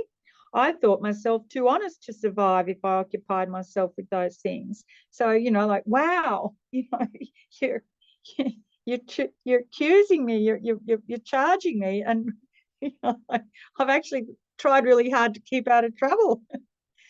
And then the other thing he says is, I went to teach you privately and conferred. I went to each of you privately and conferred upon him what I say is the greatest benefit, by trying to persuade him not to care for any of his belongings before caring that he himself should be as good and as wise as possible, not to care for the city's possessions more than for the city itself, and to care for other things in the same way. What do I deserve for being such a man? Some good, men of Athens, if I must truly make an assessment according to my deserts, and something suitable. What is suitable for a poor benefactor who needs leisure to exhort you? Nothing is more suitable, gentlemen, than for a man to be fed in the Prytaneum. So he's asking to be fed for life. That would be a better outcome. That would be his just deserts, really, that he should be maintained. That section is the one that gets picked up by Foucault in the Technology of the Self seminar. He pays attention to this idea that whereas everybody else is sort of self-interested and corrupt, Socrates has this Greek word he uses, epimoleste, where he is somebody who's concerned for the care of the soul or care of the self, and he's sort of making a strong point of it here, saying, look, I took my job so seriously, I went amongst you all, and I'm looking after every person's soul, and also in doing so I'm looking after the health of the state. So I'm the most important person in the city, really. Indeed. So I make you be happy, you know. Besides, he does not need food, but I do. Oh, that's right. He's talking about the other guy. He said, you know, the other fellow, the Olympian. If you were to, you feed the Olympians, you don't feed me. The Olympian, Victor, makes you think yourself happy, but I make you be happy. Besides, he does not need food, but I do. So if I must make a just assessment of what I deserve, I assess it this: 3 meals at the Prytaneum. Okay, so then the rest of this page, he's explaining that with this death penalty, if he does get the death penalty, it shouldn't have been decided in one day anyway, because for that charge, it should have taken many days. So they're rushing it through, if that's the case. He brings up the fact again that, you know, whether death is indeed good or bad, because he doesn't know. I say I do not know whether it is good or bad. Then he discusses the other options. Imprisonment. Why should I live in prison, always subjected to the ruling magistrates, the 11? Or a fine. What if he got fined? A fine and imprisonment until I pay it? That would be the same thing for me, as I have no money. What about exile, he says? Well, perhaps you might accept this assessment, but in considering exile, he says, it would be a fine life at my age to be driven out of one city after another. For I know very well that wherever I go, the young men will listen to my talk as they do here. And if I drive them away, they will themselves persuade their elders to drive me out. And if I do not drive them away, their fathers and relations would drive me out on their behalf. So he feels that exile would be pointless because he'll just have to be, he'll just drift from one place to another. And then he says he would not be able to keep quiet if they make him stop philosophizing anyway. In the passage at the bottom of the page at paragraph 38 there, perhaps someone might say, but Socrates, if you leave us, will you not be able to live quietly without talking? Now, this is the most difficult point on which to convince some of you. If I say that it is impossible for me to keep quiet because that means disobeying the God, you will not believe me and will think I am being ironical. On the other hand, if I say that it is the greatest good for a man to discuss virtue every day and those other things about which you hear me conversing and testing myself and others, for the unexamined life is not worth living for men, you will believe me even less. So there's that lovely famous line. That comment about being fed because of the good work he's doing in caring for the soul of the people, obviously that's the same idea that gets picked up by Diogenes of Sinope and the Cynics in particular, right? That they should be fed and they should be for doing their work, not just merely philosophy, but they're caring for the soul of the city, and deserve to be treated as such. And then he also tells the court that they could charge him a mina, but that's all he could afford. But if he was to ask his friends, they would cover his fine. He tells the court that his friends would indeed cover the fine, and Plato is listed, and Crito and Critobulus and Apollodorus, that they would stand in for him to pay his fine. So now the jury votes again, and they do indeed sentence him to death. Oh my gosh, wow. Socrates tells them they will acquire the reputation and the guilt for killing Socrates, a wise man, when he would have died soon anyway because of his age. So, he's really starting to arc up here a bit. He claims he was convicted because he didn't say what they wanted to hear. So he's really giving them a bit of stick here. I was convicted because I lack not words, but boldness and shamelessness and the willingness to say what you would most gladly have heard from me. Lamentations and tears in my saying and doing many things that I say are unworthy of me, but that you are accustomed to hear from others. I do not think then that the danger I ran should make me do anything mean, nor do I now regret the nature of my defence. I would much rather die after this kind of defence than live after making the other kind. And further down, it is not difficult to avoid death, gentlemen. It is much more difficult to avoid wickedness, for it runs faster than death. That's a famous line as well, down about 2/3 of the way down at 39b. And it's translated in various ways, but the idea there that wickedness runs faster than death. It's unrighteousness in my text. Unrighteousness in your text, that's right. I leave you now condemned to death by you, but they are condemned by truth to wickedness and injustice. So I maintain my assessment and they maintain theirs.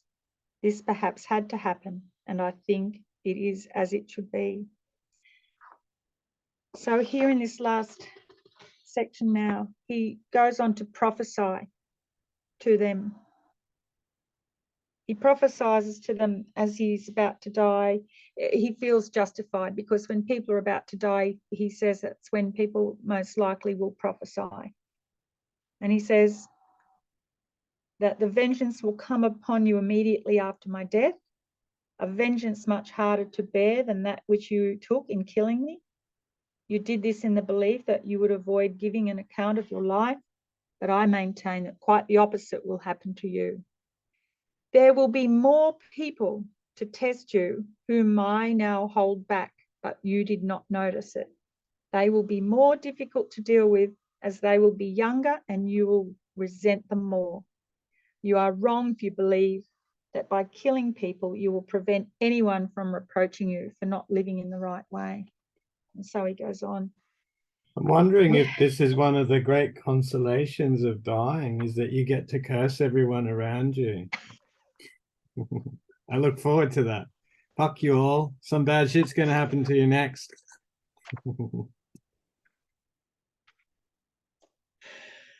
But then, as they say, nothing really did come of it in that way. People didn't actually rise up in the way that he prophesied, did they, really? You know.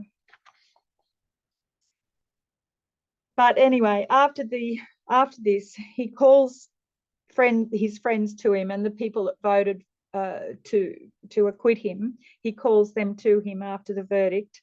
And he says, I should be glad to discuss what has happened with those who voted for my acquittal during the time that the officers of the court are busy, and I do not yet have to depart to my death.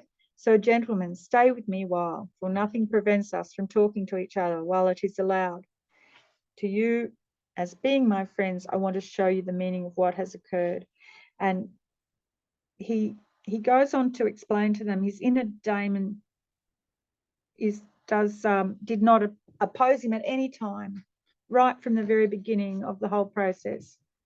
And when he even got to court, that his daemon never told him to stop, that he was on the right, not that he was on the right path, but he wasn't stopped.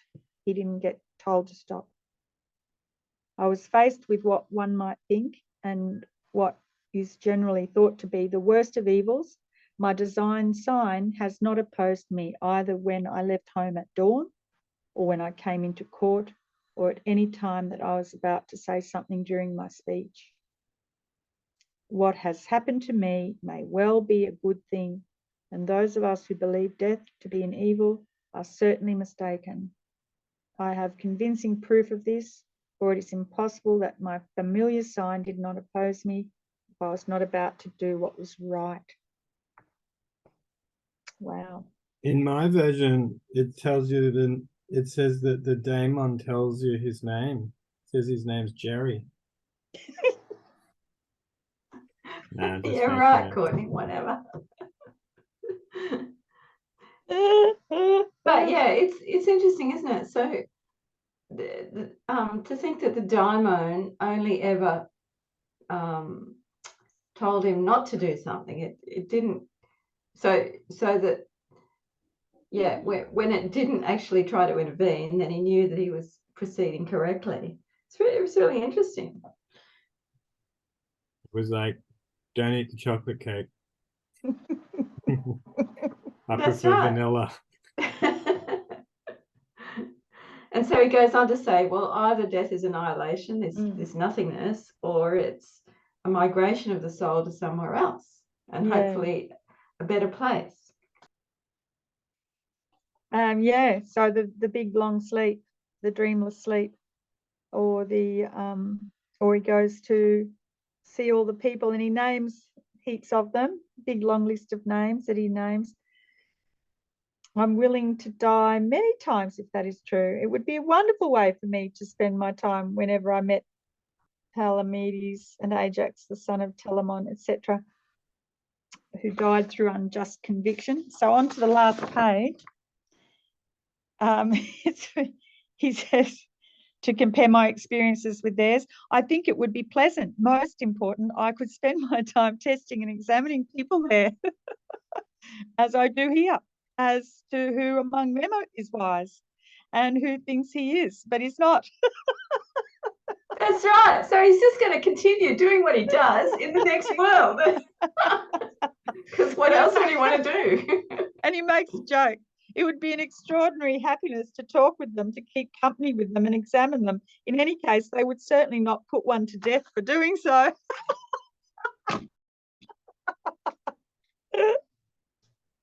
So he goes out on a lot, you know, as a comedian.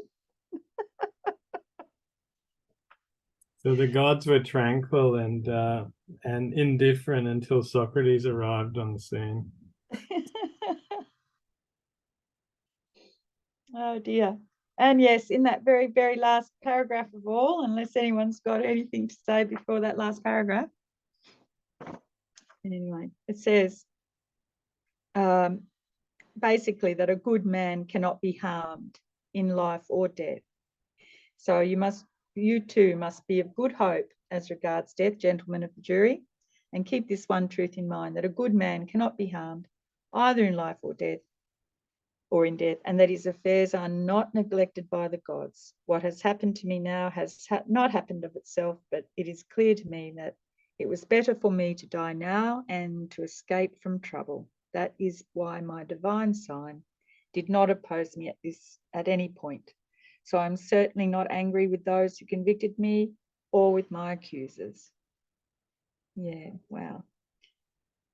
Of course, that was not their purpose when they accused and convicted me, but they thought they were hurting me, and for this they deserve blame. So he does actually accuse them at that point. And then finally, he wants them to watch out for his sons. This much I ask from them: when my sons grow up, avenge yourselves by causing them the same kind of grief that I caused you. If you think they care for money or anything else more than they care for virtue, or if they think they are somebody when they are nobody, reproach them as I reproach you, that they do not care for the right things and think they are worthy when they are not worthy of anything. If you do this, I shall have been justly treated by you, and my sons also. And the last line, of course: now the hour to part has come. I go to die, you go to live. Which of us goes to the better lot is known to no one except the God. So not only was he a bad dad in life, he urged them to give his sons hell after he passes. Oh dear. Thank you, Jody. It's been great. There's so much to pull apart in that, hey? There is so much. Thanks, Jody. You're what else? welcome. We've got a few minutes. Anyone Yeah. have some closing things to say about it? Yeah, go for it, people. Anybody? Yeah, it's a fun text. Like probably not my absolute favorite, but yeah, it is an enjoyable read. I don't know how much Socrates was actually trying to avoid not getting killed. Like, I feel like his strategy left something to be desired, and it could have maybe been a little better with a little bit of effort, but it is a fun read. Just like it has that that like little bit of sarcasm and a little bit of digs and stuff, which is always enjoyable in Plato. But isn't that the point, that what he says is, look, I probably could have got acquitted essentially if I told you what you wanted to hear. I mean, is that what you're saying, Shannon, that he should have sucked up to the jury and told them everything, that told them how wonderful they were and how sorry he was that he lived the way he lived? Is that what you're saying, Shannon? No, I think there's degrees though. There's like the sucking up, and there's like what Socrates does, and I think there's some spot I think he could have still kept his virtues intact and like just have a little bit of tact with how he was presenting things. But that's what makes it fun to read. Like it's enjoyable in that way. The story where Socrates got charged and then got let off is like pretty boring. So, And this sets the theme for how disruptive philosophy is, I guess. So, and that will continue as, the other schools kind of do their thing, that they can talk back to power. And I guess it is troublesome in some ways. Like we kind of valorize these guys, we think, yeah, good on you, you should stand up for what you believe in, and it's right to die for a good cause. But then again, there's been plenty of religious types, and we'd call them terrorists nowadays, that that likewise are willing to end their own lives to win a cause. So it is interesting, that power of belief, the belief that kind of goes beyond the will to live, in a sense.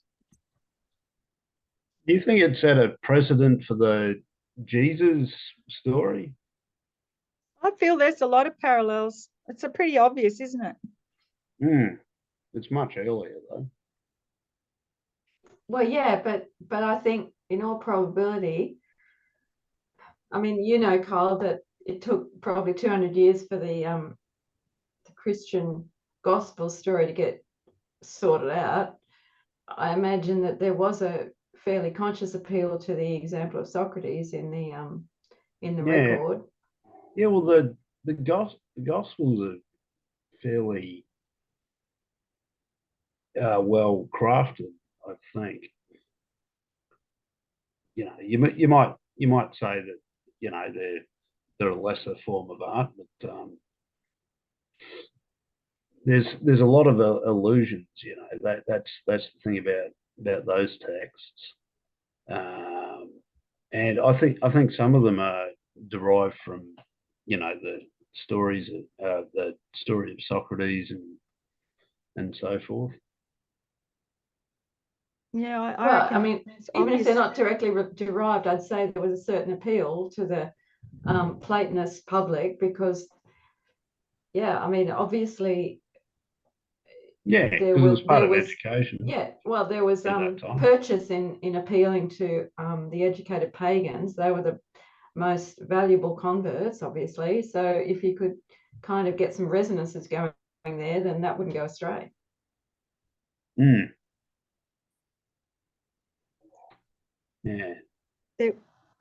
There were 2 points raised in Jowett's introduction at the end of it. Just briefly, I just wanted to point them out, that he felt that, maybe there was an expected defense. We would have expected him to defend himself more for the bad name that he had, to defend himself about the lives of his disciples, that fresh in the memory of the Athenians and detestable as they deserved to be to the newly restored democracy, were the names of Alcibiades, Critias, and Charmides. It is obviously not a sufficient answer that Socrates had never professed to teach them anything, and is therefore not justly chargeable with their crimes. Yet the defence, when taken out of its ironical form, is doubtless sound, that his teaching had nothing to do with their evil lives. So I don't know enough about the history, Judy. You would know a lot about those characters, his disciples, or what are referred to here as his disciples. Well, Crito wasn't a student, but Charmides and Alcibiades certainly were. All right. So yeah, I mean,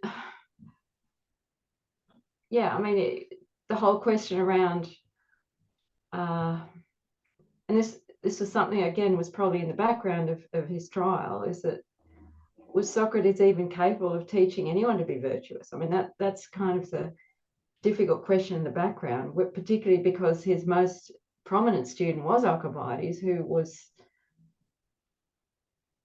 very smart, but a complete moral disaster. So, that was kind of in the background, although it wasn't actually spelled out at all in the Apology. Can virtue be taught? Maybe, but apparently Socrates couldn't teach it. So yeah. And the other one that he brought up was Socratic doctrine of the involuntariness of evil doing. So he says here, truly characteristic of Socrates is another point in his answer, which may also be regarded as sophistical. He says that if he has corrupted the youth, he must have corrupted them involuntarily. But if, as Socrates argues, all evil is involuntary, then all criminals ought to be admonished and not punished. In these words, the Socratic doctrine of the involuntariness of evil is clearly intended to be conveyed. It was just an interesting point, I thought. This one, a bit delayed, me saying this, but Courtney was bringing up about like the terrorists, that they would sort of have similar justifications around the dying thing. There is an interesting thing of like that there's like that through death there's like a purity in belief. Like it's kind of like that sort of stamp of like, no, I really do believe this, and like there's like that conviction. I think I was hearing about like there was the Christians during the early periods. I can't remember exactly when, 200 or 300, maybe it doesn't, somewhere around there. They were basically asking the Romans to kill them because they wanted to be martyred, because it was like they view it as their way of getting to heaven. But I think also more like it is also that like a social thing of like, look, I believe this so much that I am willing to die for it. That does not faze me. I think the Romans said, I don't know exactly what it was, but it was basically like, you know, go jump off the cliff if you're that way inclined. We're not going to do that sort of thing. And this was like at the time when they did actually have like Christianity was outlawed, but they sort of weren't really strictly enforcing that. Yeah, so there is that like thing of, which I think does come through this dialogue, that there is like a purity that sort of comes through in the belief of being like, yes, I believe what I did was right, and I'm willing to die for it. Like it does have that sort of a rhetorical punch to it, for lack of a better word. Yeah, so you're right, Shannon. So what was sort of right. So in the sort of the 2nd and 3rd centuries AD, and this is actually a really contested question in Christian history as to whether the martyrs actually sought martyrdom or not, because one of the standard Roman kind of charges against the Christians was that they were, you know, they were so stubborn that they were seeking martyrdom, and so yeah, there's been a variety of responses to that, and of course it's kind of a huge question. But yeah, I mean, does that, you know, the whole issue, does that mean that anyone who has been executed for a position of principle, does that mean they're a martyr? Is that what that means? So for instance, in the Roman Empire, in Nero's reign, so there were several Stoics who did suffer execution, and also people who wrote about them also suffered execution. So are we to call them martyrs? The names kind of got associated specifically with Christianity, but it isn't necessarily associated particularly with Christianity. It just means a witness. It means someone who's kind of so committed to their position that they're prepared to suffer death for it. And yeah, totally, for the Stoics, Socrates was the model ultimately. I always am struck by the conviction that is included there, because whilst I enjoy reading about these figures and reading the philosophy and all of that, I also know that I don't have that level of conviction. Like, even though I do have a philosophy I try and follow, if I was to get hauled up in front of the courts and they're like, oh, look, your ideas are really unsettling people and it was off to the gallows, I'd be like, well, I've got a family and friends. I'd be like, well, I've messed up, exile. you know. Plea bargain. Agreed. This is the disruptive effect of philosophy, that they must have been worried about it, because you know, in Nussbaum she's saying something like logos or logoi are kind of sometimes medicines, and they have a kind of causal effect on the listener, and so if there was some real magical power or some sort of special, you know, causal power in the kind of argument being used, it could potentially get people to do really drastic things. And Cicero brings this up in the Tusculan Disputation, right, where he says there was a famous teacher and they banned him from teaching philosophy because his students started killing themselves. So apparently he was really good at doing this argument that life wasn't worth living. So yeah, philosophy had a reputation, at least at that point, of, in the wrong hands, it could be really damaging. It could be a really dangerous tool. Yeah, no, Oh, sorry. like, yeah, I've thought about the same thing, Travis. I 100% like easily 50, 100 years ago, I would be Christian or whatever they want me to be. Like, you know, what religion do you need me to tick in the box so you don't cut my head off? Don't you worry, I am ticking that box. There is no conviction in my atheism. I'll even give up my Sundays. It's okay.